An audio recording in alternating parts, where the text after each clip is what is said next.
The doorbell rings. A knock echoes through the house. And for some people, that sound sparks joy, anticipation, the chance for connection. But for you, it may spark something else. A wave of unease. Your heart beats a little faster. A thought flashes across your mind. I wish they hadn't come. It's not that you hate people. It's not that you're unfriendly or unkind. In fact, you may have good relationships. You may even enjoy conversation in the right setting. But when someone steps into your home, into your personal space, you feel an inner resistance, a heaviness, a quiet discomfort that you can't always explain. And maybe you've asked yourself, why am I like this?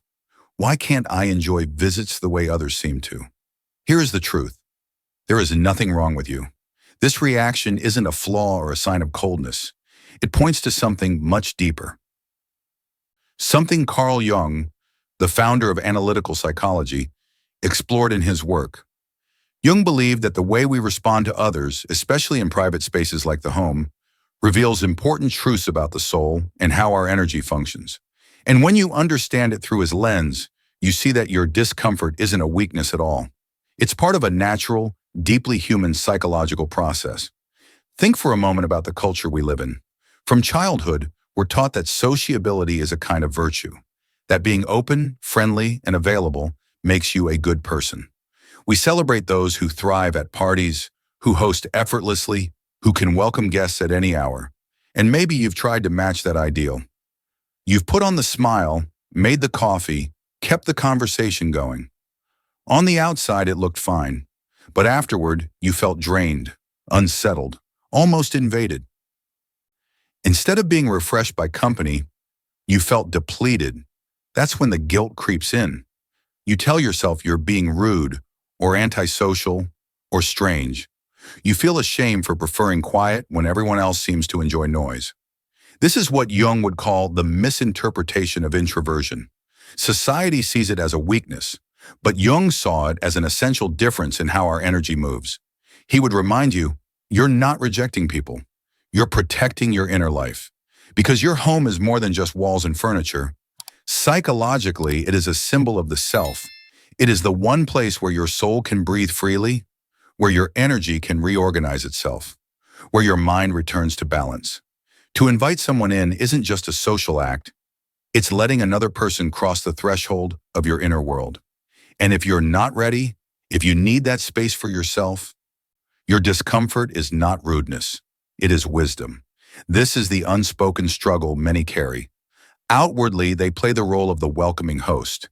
Inwardly, they long for silence, and Jung helps us reframe it. You are not broken for feeling this way. You are simply attuned to the fact that your energy is precious, and that solitude is not a lack of love, but a necessity for the soul. Carl Jung gave us the language to describe something many of us feel every day, but don't know how to explain.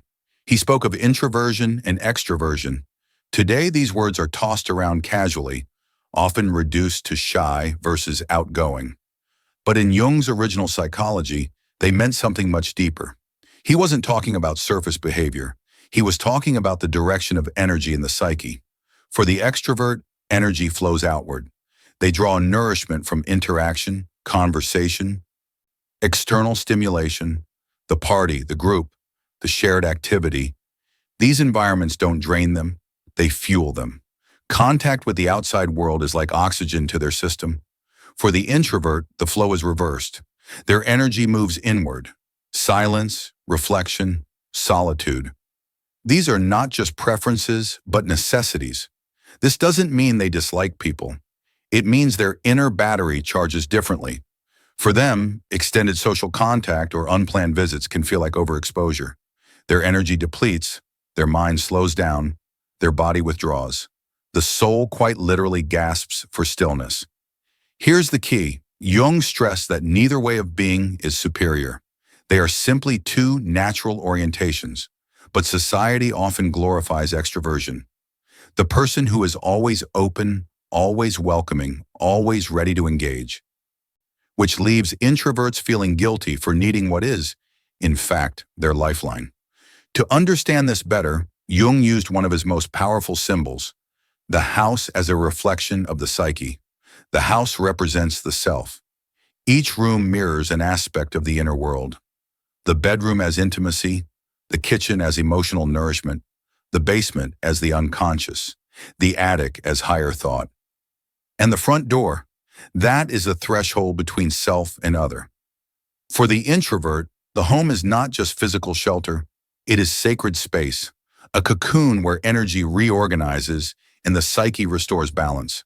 When someone steps across that threshold, they don't just enter your living room, they step into your symbolic center. They bring their own moods, tensions, and energies, sometimes kind, sometimes heavy. And without meaning to, they disturb the fragile equilibrium you've been holding together. This is why a visit, even a short one, can feel draining. It isn't arrogance. It isn't coldness. It is what Jung called the disposition of the soul. You are simply honoring your structure of energy. When your body recoils at the thought of guests, what you are really protecting is your inner sanctuary. And yet Jung went further, because the reaction you feel when someone enters your space is not only about energy, it is also about what is hidden inside you. This is where the shadow comes in. The shadow in Jung's psychology is everything we've suppressed or denied. Old fears we never voiced, memories we would rather forget, traits we were told were unacceptable, wounds that never fully healed. All of this lives in the unconscious, and when someone enters your space, they can stir those hidden layers without even realizing it. Think of the moments when you're sitting with a visitor. Outwardly, the conversation is harmless, yet inside, a discomfort rises. Maybe their tone reminds you of someone from your past. Maybe their presence brushes against something unresolved. You feel restless, maybe irritated, and you can't explain why. This is the shadow being touched. Jung warned, what you do not bring into consciousness will appear in your life as fate. In other words, the shadow doesn't disappear just because we ignore it. It shows up in moments like these, in the unease that accompanies a casual visit, in the forced smile, in the urge to withdraw. Here's the important point. The shadow isn't only negative. It holds hidden strengths too. Forgotten creativity, buried talents, truths you haven't claimed yet. But because the shadow lives outside conscious control, contact with it can feel uncomfortable, even overwhelming. So when you resist visitors, you're not rejecting them as people. You're unconsciously protecting yourself from premature confrontation with what lies beneath. Your psyche throws up a shield saying, "Not yet." Seen this way, your discomfort is not strange at all. It is a natural act of self-preservation, and it can even be sacred. Because every time you feel that inner tension, you are brushing up against the edges of your shadow, the very material that, once integrated, will make you whole. Protecting your space, then, is not selfishness. It is part of the delicate work of the soul, holding silence long enough to meet yourself.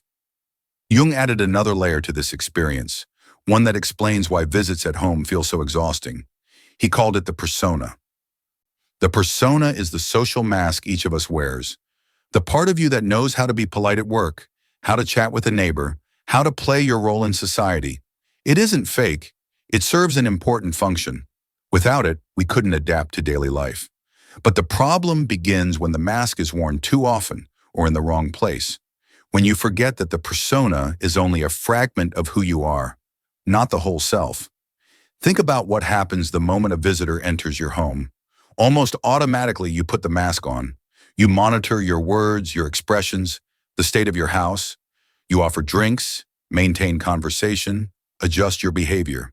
Each little act is small, but together they demand psychic energy. And if the visit stretches on, the mask grows heavier. Outwardly, you smile. Inside, another voice whispers, "When will this end?" Your home should be the one place where the mask can fall away, where you can be unguarded, unpolished, completely yourself. But when guests arrive, the mask reappears even in the very space meant to protect you. That's why it feels suffocating. It isn't the person you resist. It's the constant effort of performance in the one place you long to rest. Jung explained it simply. The persona is like clothing for the soul, useful, protective, necessary, but not your skin. If you mistake it for your true self, the deeper part of you begins to protest. and it protests through exhaustion, irritation, or resistance. It's your psyche saying, enough. I can't keep pretending here. I need to breathe. That is why visits feel draining, even when the guest is kind, because in those moments you abandon your true self in order to maintain the mask. And each time you do, you sacrifice the stillness that heals you. But Jung's insight is liberating. You are allowed to put the mask down. You are allowed to say no. You are allowed to protect your sacred space, even if it disappoints someone. Because the moment you value the mask more than your soul, you lose yourself. And no social expectation is worth that loss. This realization leads us to what Jung considered the central task of every human life: individuation. Withdrawal is not laziness. Solitude is not failure. That deep pull you feel toward silence, toward closing the door, is the call of individuation. Individuation means becoming who you truly are, not the mask you present, not the role society assigned, not the projection others placed upon you. It means integrating every part of yourself, light and shadow, strength and wound, conscious and unconscious. This process cannot happen in constant company. It doesn't unfold in endless chatter or social performance. It begins in stillness, in those moments when you stop playing a role and finally hear the faint inner voice. At first, that voice may seem small, drowned out by years of expectations, but in solitude it grows stronger. And as you listen, you discover something powerful. You are not broken. You are becoming. Jung described individuation as destiny. Every person must eventually face themselves, reconcile with the parts they've hidden, and grow into wholeness. But many avoid it. They stay busy, surround themselves with noise, cling to the mask. Because facing the inner world can feel intimidating. And yet you feel the call. That unease when guests arrive, that longing for silence, is not a flaw. It is your soul pointing you back to yourself. Every time you choose solitude over pretense, you take a step toward individuation. You move closer to the center of your being. Yes, it may feel uncomfortable. It may feel selfish, even guilty. But in truth, it is an act of integrity. You are choosing your soul over performance. You are choosing authenticity over appearance. And from that choice grows freedom. The paradox Jung revealed is this: when you withdraw, you don't abandon life. You prepare to live it more fully. Individuation is not escape from the world. It is the only way to engage with the world honestly. Solitude is not rejection. It is renewal. And it begins with the courage to close the door, sit quietly in your sacred space, and listen to what your soul has been saying all along. There is an ancient image that captures the experience of retreat more clearly than words alone. It is the figure of the hermit, an old man carrying a lantern, walking through the dark night. Jung called this figure an archetype, a universal symbol that appears across cultures because it reflects something living inside every human being. The hermit is not about social failure or empty loneliness. He represents the part of us that knows wisdom comes through silence, that insight is found when we step away from the crowd. His lantern symbolizes the light that can only be discovered within. When you feel the urge to close the door, turn off the phone, and sit quietly, that is the hermit archetype stirring in you. He is reminding you that solitude is not a flaw. It is a path, an initiation into deeper knowledge of yourself. What happens in that quiet? You begin to face things most people spend their lives avoiding: doubts, fears, unfinished memories. The hidden material of the shadow. The hermit does not run from them. He listens, and in that listening he discovers treasure, new strength, creativity, clarity. This is why Jung respected the hermit archetype. He saw it as the inner force that drives individuation. It compels us to step back from roles and masks and ask, who am I when no one else is looking? Society often misreads this. In a culture that prizes busyness and visibility, retreat is seen as antisocial, even selfish. But Jung pointed out that the hermit is not rejecting life. He is preparing to live it more honestly. He retreats so he can return with clearer vision. The hermit's withdrawal is an act of care, not just for himself, but for truth. So if you feel uneasy with visitors or long for silence, it doesn't mean you are cold. It means your hermit is calling. You are protecting the silence where your inner light can grow. And while it may feel uncomfortable, maybe you even feel guilty, the truth is that you are following one of the oldest, most universal paths of transformation. Still, Jung was clear about something else. The hermit cannot stay in the cave forever. Solitude without connection becomes emptiness. Life requires a balance between honoring your inner world and engaging with the outer. And this balance is the real art of living. How do you find it? First, by listening to your signals. If you feel scattered, tense, or drained, it's a sign that your psyche is asking for retreat. Give yourself permission to pause. When you feel restored, whole, and ready, you can step back into the world, not out of obligation, but from a place of choice and authenticity. Second, you don't owe anyone constant access. Boundaries don't need long explanations. A simple, "I need a quiet day," is enough. People who respect you will understand. Those who don't reveal more about themselves than about you. Third, build small rituals that protect your hermit time. A daily walk alone, a morning routine without screens, a chair by the window that becomes your space for silence. These aren't luxuries. They're psychological lifelines. At the same time, choose your connections carefully. Spend time with people who nourish you, who respect your need for space, who don't pressure you to perform. When you honor both, the hermit within and the connections that matter, solitude and relationships stop feeling like opposites. They become partners. Solitude restores you. Connection allows you to share that restored self with others. And this is when the guilt dissolves. You no longer see solitude as avoidance, but as renewal. You begin to understand that each retreat into silence is not the end of engagement, but preparation for deeper, more authentic engagement. In this balance, you are not failing anyone. You are becoming whole. Now we come to the heart of it all, the place where everything we've explored comes together. That unease you've carried when the doorbell rings, the heaviness when a guest stays too long, the guilt that whispers you are unfriendly or ungrateful. None of these make you defective. They make you human. They show that you are listening, perhaps more closely than most, to the needs of your own soul. Jung taught that individuation, the process of becoming whole, begins the moment we stop living only for the roles and expectations others place on us and start honoring who we truly are. If what you truly are requires silence, then solitude is not weakness. It is medicine. It is not a rejection of life, but preparation to live more deeply. Your home, your quiet, your stillness are not signs of isolation. They are spaces of renewal. They are where your energy reorganizes, where your shadow can be faced safely, where your true self can breathe without the mask.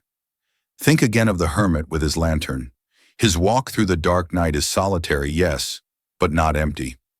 Each step in silence brings him closer to a light that cannot be found in the noise of the crowd.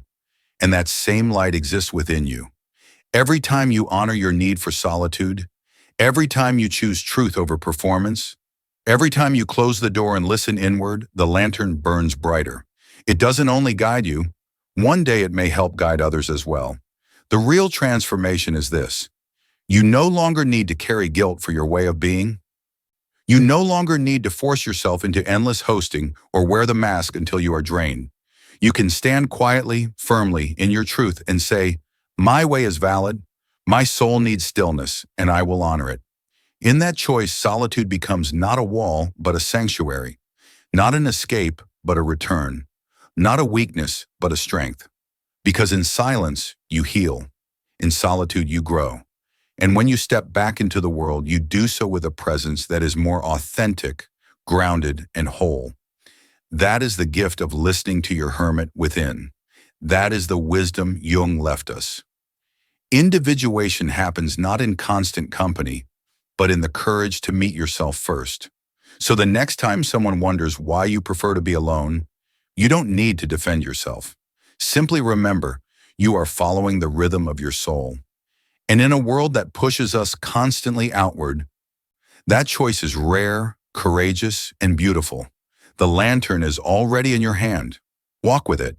Trust your need for quiet, because there, In the stillness of your own being, you will discover the light that never fades.